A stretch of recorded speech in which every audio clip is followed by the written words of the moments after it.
रेहि वाचस्पते देवेन मनसा सह वसुष्पते निरमय मय्येवास्तु मयि श्रुतम्।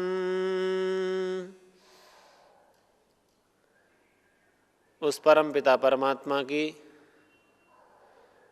अमोघ वाणी, वेदवाणी, वेद की ऋचाओं से पूरित अध्यात्म यज्ञ, आत्मानुष्ठान, वैदिक संध्या, ऋषिवर देव दयानंद ने जो पद्धति हमें संध्या की दी, उसमें उपासक साधना करते हुए अपने अनुष्ठानों को पूर्णता की ओर ले जा रहा है। शरीर के अनुष्ठान से इंद्रियों का अनुष्ठान, इंद्रियों के बाद मन का, मन के बाद बुद्धि का, बुद्धि के बाद चित्त का, और चित्त के बाद अब उपस्थान में अहंकार, अहम तत्व का, आत्म तत्व का भी अनुष्ठान करना है। दो मंत्रों के माध्यम से हमने उत से उत्तर, उत्तर से उत्तम, उत्तम ज्योति को प्राप्त करने का प्रयास किया। और जब उत्तम ज्योति प्राप्त होती है, जब प्रकाश पुंज प्राप्त होता है, कल्पना कीजिए कि हम अंधकार में लंबे समय से खड़े थे। जब पहली बार विद्युत का बल्ब प्रकाश के रूप में मनुष्य को दिखा होगा, उसने आश्चर्य किया होगा, ये क्या प्रकाश आ गया। जिस प्रकार से अभी भी कितने स्थान ऐसे हैं जहां पर विद्युत का प्रकाश नहीं पहुंचा है, टिमटिमाते हुए दीपकों के प्रकाश में व्यक्ति रहता है। यदि उसको लाकर बड़े बड़े हेलोजन लाइट्स में, बड़े बड़े प्रकाश पुंजों में बैठा दिया जाए, वो कहेगा क्या है, वाह ये क्या हो गया। ठीक यही स्थिति साधक की होती है।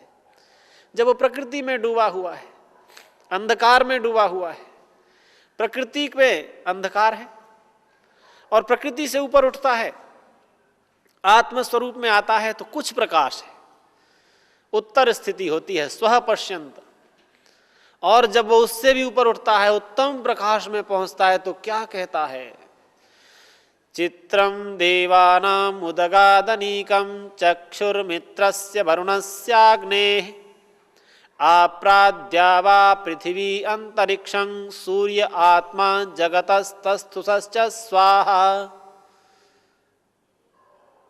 वेद का यह मंत्र संध्या में विनियोग ऋषिवर देव दयानंद ने कितनी योग साधना के बाद किया होगा। उपस्थान में जैसे ही साधक देखता है, अब मुझे ईश्वर के प्रकाश का साक्षात हो रहा है, मैं अपने स्वरूप को भूल चुका हूं, मुझे अपनी अनुभूति नहीं है।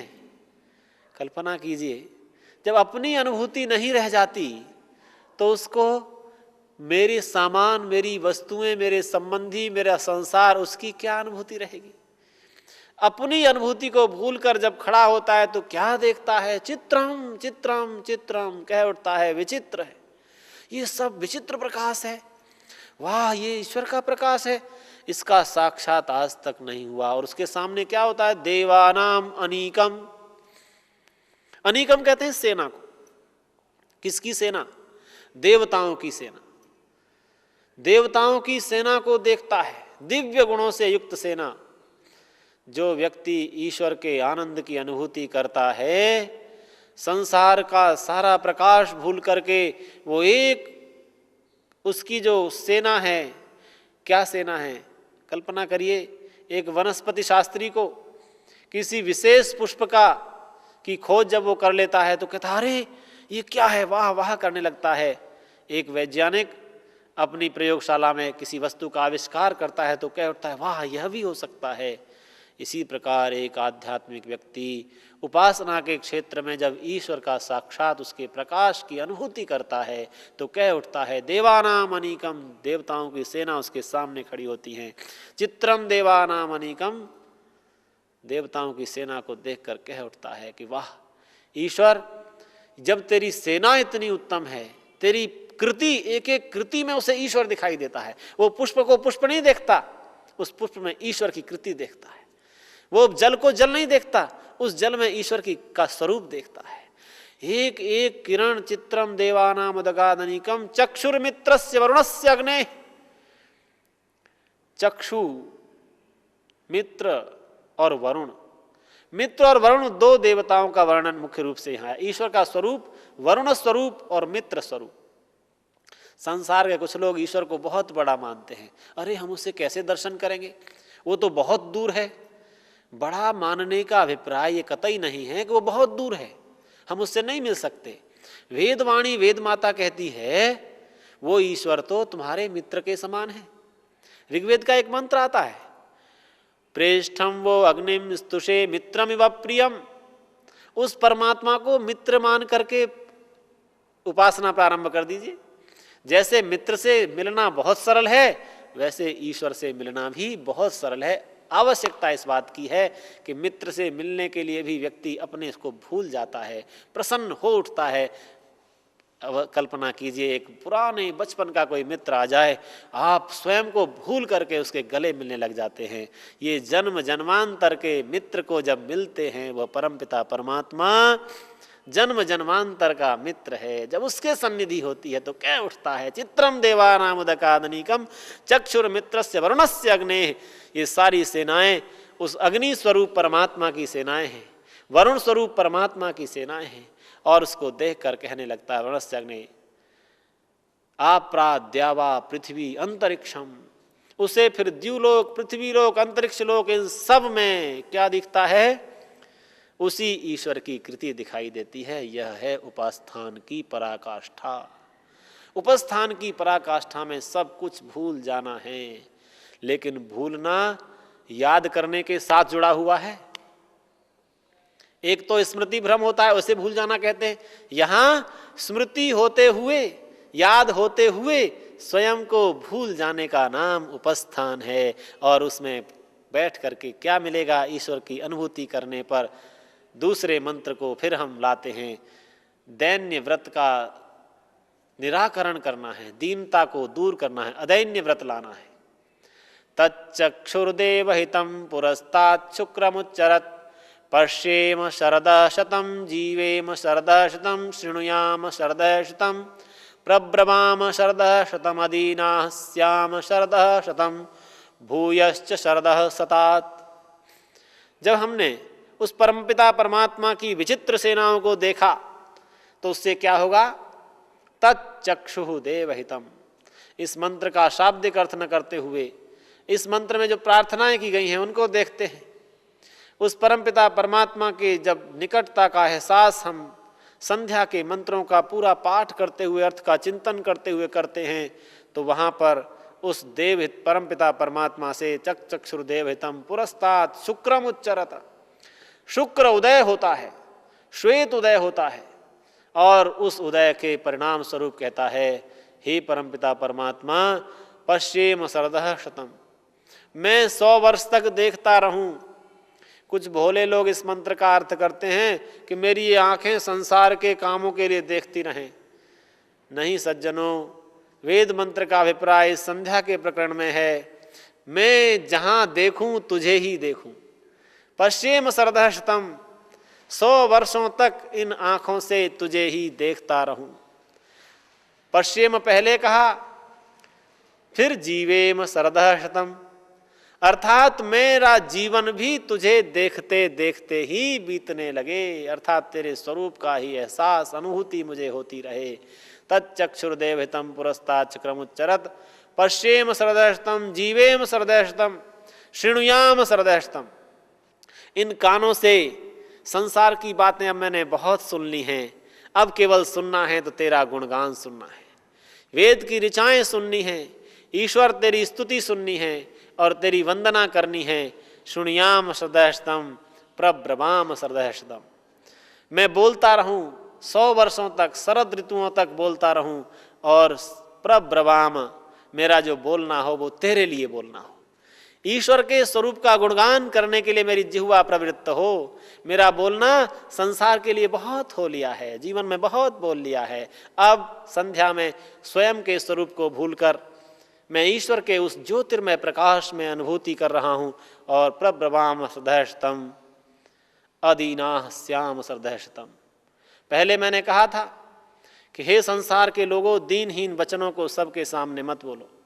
नीतिकार कहता है, रे चातक, तू सबके सामने दीन व्रत मत बोल, और अधीन होकर के, अधीना श्याम शरदः शतम, हम अधीन होकर के 100 वर्ष 100 शरद ऋतुओं तक जीते रहे।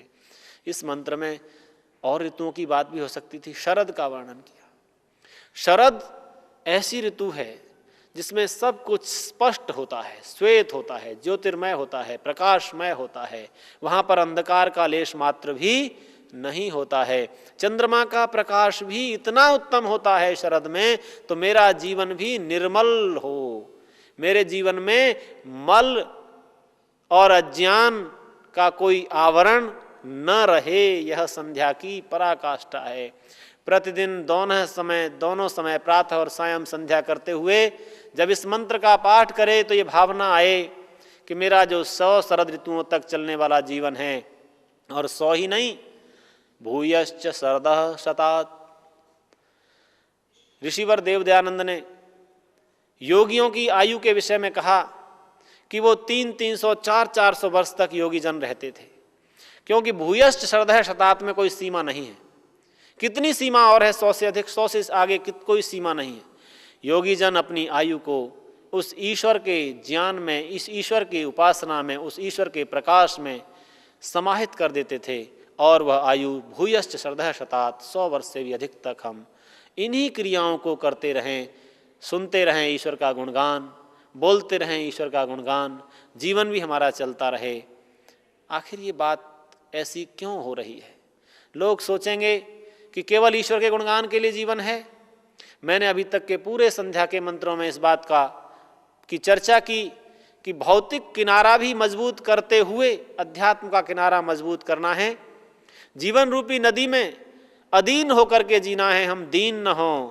और दीनता केवल भौतिक सुखों की नहीं, ज्ञान के क्षेत्र में हम दीन न हों, प्रकाश के क्षेत्र में हम दीन न हों। अधीनाः श्याम शरदः शतम्, हम अधीन होकर के, अर्थात दैन्य व्रत का निराकरण, अर्थात अदैन्य होना है, दीनता से रहित होना है, अधीन होना है। यही संध्या की ये पराकाष्ठा थी। जब इस भूमि को तैयार कर लेता है, तब संध्या के मूल में जो चर्चा आ रही थी कि हमें अब ध्यान लगाना है। जब तक इस स्थिति की प्राप्ति न हो तब तक अदैन्य नहीं होगा। पुनः पूरे सार को, संध्या को मैं अब दोहराता हूँ। शरीर का निरीक्षण, इंद्रियों का निरीक्षण, मन का नियंत्रण, बुद्धि की निर्मलता, चित्त में सुसंस्कारों का समावेश करने के लिए ईश्वर को सभी दिशाओं में अपना अधिपति मानकर जब उपस्थान किया जाता है, उसके निकट बैठने का एहसास किया जाता है। विचार करें, इतनी वैज्ञानिक, सर्वांगीण, सभी क्षेत्रों को दृष्टिगत रख करके ऋषि दयानंद ने वैदिक संध्या का विधान किया। तब उस भूमि को हम तैयार कर पाते हैं जहां ध्यान लगता है। ध्यान का मतलब है ध्यानम निर्विषयम मनः, मेरा मन संसार के सारे विषयों से रहित हो जाए, निर्विषय हो जाए, वह ध्यान की अवस्था है। धारणा में भी नहीं पहुंचे और ध्यान की बात करते हैं। देशबंधस चित्त से धारणा, चित्त को एकाग्र करना धारणा है। हमने वह मनसा परिक्रमा में किया, चित्त को एकाग्र किया, सभी दिशाओं से समेट कर रोक करके लाए और देखा कि हर दिशा में ईश्वर है, इस रूप में मेरी रक्षा कर रहा है, फिर मुझे किसी रक्षा की चिंता करने की आवश्यकता नहीं है। जब वह चित्त में धारणा की स्थिति आ जाती है तब उपस्थान होता है, और उपस्थान में भी उस ईश्वर के प्रकाश से आनंदित हो जाता है, 100 वर्ष से भी अधिक जीने की इच्छा करता है। तब वो कहता है, अब मैं ईश्वर तेरी उपासना की भूमि तैयार कर पाया हूँ। इस भूमि में उपासना रूपी बीज का आरोपण मुझे करना है। जब भूमि तैयार होगी तब हम करेंगे उस ईश्वर का जप। और इस ईश्वर के जप के लिए सबसे प्रमुख मंत्र गायत्री मंत्र का विधान हमारे ऋषि ने किया। और गायत्री मंत्र को वेद माता तक कहा गया। वेद माता गायत्री का जप निरंतर करने के लिए जो भूमि तैयार की है, उसमें गायत्री का जप करते हुए, और उस जप को कैसे करें? क्या केवल गायत्री मंत्र का उच्चारण शुरू में हम नहीं कर सकते थे? लोग करते हैं कि हम जप कर रहे हैं, लेकिन ऋषि ने ये पूरा जो विधान दिया वो इसलिए दिया कि जब तक इन क्रियाओं से हम नहीं गुजरेंगे, इन प्रक्रियाओं का हम पालन नहीं करेंगे, तब तक गायत्री का जो यथार्थ जप है वो संभव ही नहीं है। और अंत में उस जप को हमें मुख से न करते हुए मानस जप की स्थिति तक ले जाना है। तो मानस जप की स्थिति तक ले जाने के लिए ये पूरी की पूरी भूमि तैयार की है। जैसे एक किसान खेती में खरपतवारों को उखाड़ता है, भूमि की जुताई करता है, गुड़ाई करता है, जल देता है, फिर गुड़ाई करता है, फिर बीजारोपण करता है, उसके बाद जब अंकुरित होता है बीज फिर खरपतवार उखाड़ता है। कितना कठिन परिश्रम एक किसान करता है, इस प्रकार एक साधक को भी उसी कठिन परिश्रम की आवश्यकता है। जिस प्रकार से किसान एक बीज का आरोपण करना चाहता है, हमें उपासना रूपी बीज का आरोपण करना है, जप का आरोपण करना है, ईश्वर के गुणों का गान करना है। और भूमि के तैयार हुए बिना ईश्वर के गुणों का गान संभव नहीं हो सकता था। इसलिए इस पूरी प्रक्रिया से गुजर करके हमने 100 वर्ष तक जीने की कामना की, उससे भी अधिक जीने की कामना की। 100 वर्ष से भी अधिक जीते रहने के लिए हमें भूमि तैयार करनी है। और वो भूमि होगी निरंकुश जीवन न हो, अपितु स्वात्मानुशासन का जीवन हो। आत्मानुशासन, आत्मस्वरूप की अवस्थिति हो, दृष्टा का स्वरूप में अवस्थान हो, अपने स्वरूप में अवस्थित होने की प्रयास हम करें। और वो प्रयास ही हमें ईश्वर की उपासना तक ले जाएगा।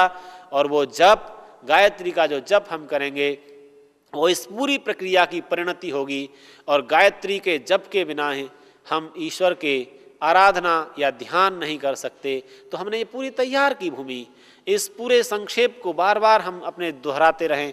प्रतिदिन जब भी संध्या करें, संध्या में मंत्र का जप, मंत्र का पाठ केवल न हो, अपितु जल लेकर के आचमन आदि पूरी प्रक्रियाएं करते हुए यहाँ तक पहुँचेंगे, तब हम गायत्री का जप कर पाएंगे। जिसकी चर्चा मैं आगे करूँगा कभी, कि गायत्री का जप हमें किस भूमि के तैयार होने पर करने की सफलता प्राप्त हो सकती है। और गायत्री के जप को भी परिणाम में ले जाते हैं। फिर शम से शुरू करके शम पर संध्या को समाप्त करते हैं। कितनी वैज्ञानिक प्रक्रिया ऋषिवर देव दयानंद ने दी है, हमने उसको धीरे धीरे समझने का प्रयास किया है।